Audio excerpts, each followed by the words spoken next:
Traffic control is the way you keep traffic away from the work zone and doing a lot of damage to you, to equipment, and to the job you're doing. Most highway work zones these days are in areas that have already been built, either being added onto, being rebuilt,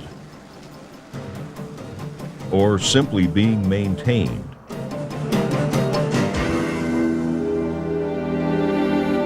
There's fewer new construction projects going on where you're completely away from public traffic. But even in these situations, you're probably going to be connecting up with or crossing existing roads. So any way you look at it, you're going to be working around traffic, and that's where traffic control comes in. The biggest problem with traffic is that most travelers aren't expecting you to be there in the first place. They're expecting a clear, unobstructed path to where they're going. For people who've driven the same road for many years without slowing down, a work zone can be most unexpected and unwelcome. So, what do? First, you have to get their attention. Warn them that you're out there. Then you have to guide them quickly and safely around you. That's the ideal. We all know it doesn't always happen that easily. The hard part is getting their attention, especially if there are hills or curves that get in the way of a clear view of the road ahead. If drivers can't see you around that bend or on the other side of that hill, you're gonna be in trouble quick.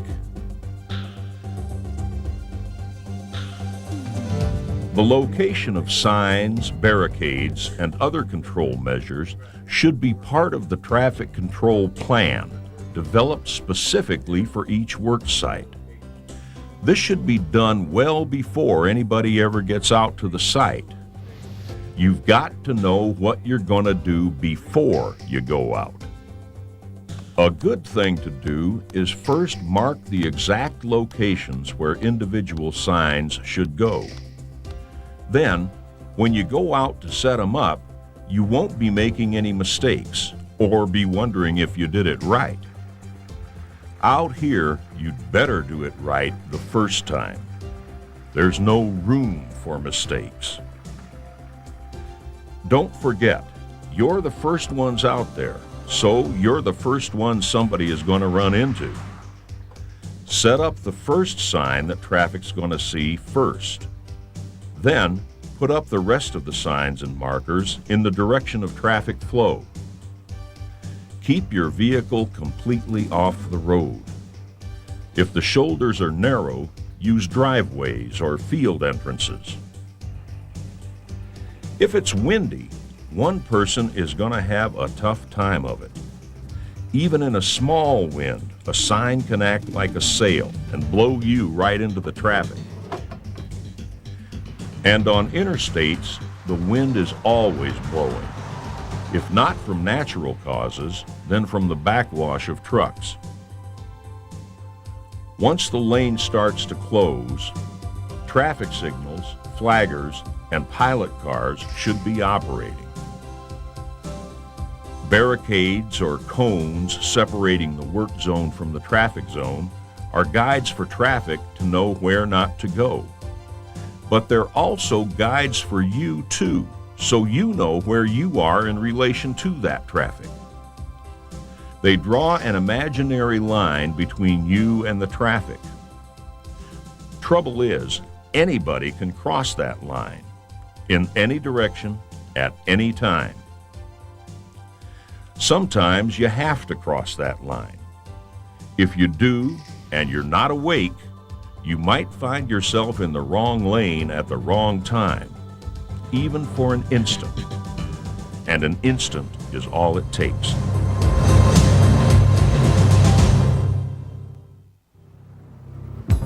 Flaggers are the second line of attention for drivers. Actually, they're the first people in the work zone to face approaching traffic. It's one of the most responsible jobs in construction. Flaggers are everyone's eyes and ears. If they're playing around, not paying attention, just remember, your life is in their hands. It's one of the most responsible jobs because it's one of the most dangerous. They're the ones who are going to catch the heat. They've got to slow down or stop anybody who doesn't pay attention to those first warning signs. If you're a flagger, you might feel safer when you got several vehicles already stopped ahead of you. But as that line gets longer, it only adds to the possibility of a rear-ender.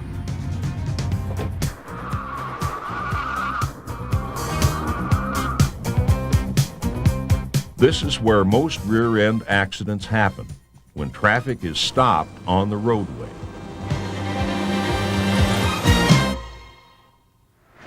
That's why on interstates, traffic through the work zone doesn't stop. Speeds are so fast that even when traffic just slows down, it can pile up real quick. Traffic here can be crazy. Traffic racing to the lane closure, vehicles backed up for miles. The imaginary line separating traffic from the work zone gets broken a lot. Your traffic control is your first line of defense, and it can't be compromised. If traffic can't see your traffic control or doesn't know it's there, you're gonna be in a lot of trouble real quick.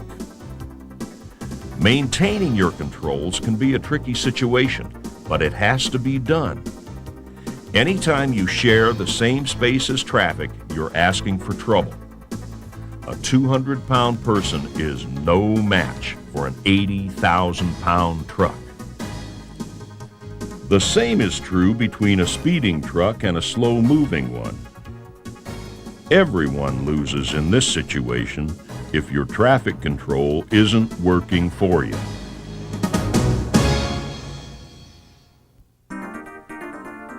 It's not all bad news out there. You can be safe, but it's a two-way proposition. Safety measures such as flaggers, reflective vests, warning signs, and lights do a good job of keeping traffic from crossing that imaginary line.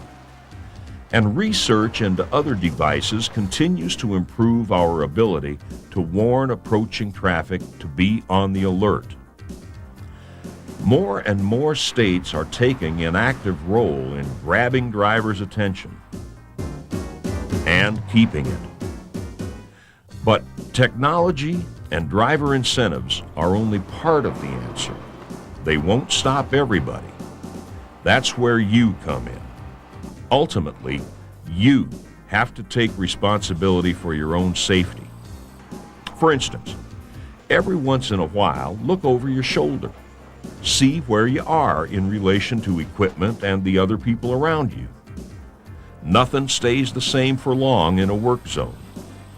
And then check out the traffic outside your work area. You don't have to do it all the time, just a quick glance. It doesn't sound like much, but if everyone around you does the same thing at different times, it just might mean having a couple of extra seconds or a couple extra steps to avoid a deadly situation. It's a buddy system where everybody watches out for everybody else. When the day is done and you're ready to move off the road, don't forget that even though you've seen 1,000 vehicles pass you by all day long, that next guy coming toward you is seeing you for the first time and may not even realize you're there. So keep the early warning signs up as long as possible. Remove your traffic control towards the oncoming traffic. The last sign you put up should be the first you take down. Last up, first down. And if you've cleared the road and you're coming back tomorrow to reset your traffic control, don't leave your signs up. If there isn't anything for drivers to watch out for, don't warn them. Don't cry wolf. If you do, drivers won't believe you the next time they see the warning. and you'll be the sorrier for it. The point is, you can be safe out there, but only when you help the public keep out of your way by giving them fair warning of where you are. And you can be safe when you keep out of the public's way by knowing where you are and knowing what's going on around you at all times. There's not much room to make a mistake.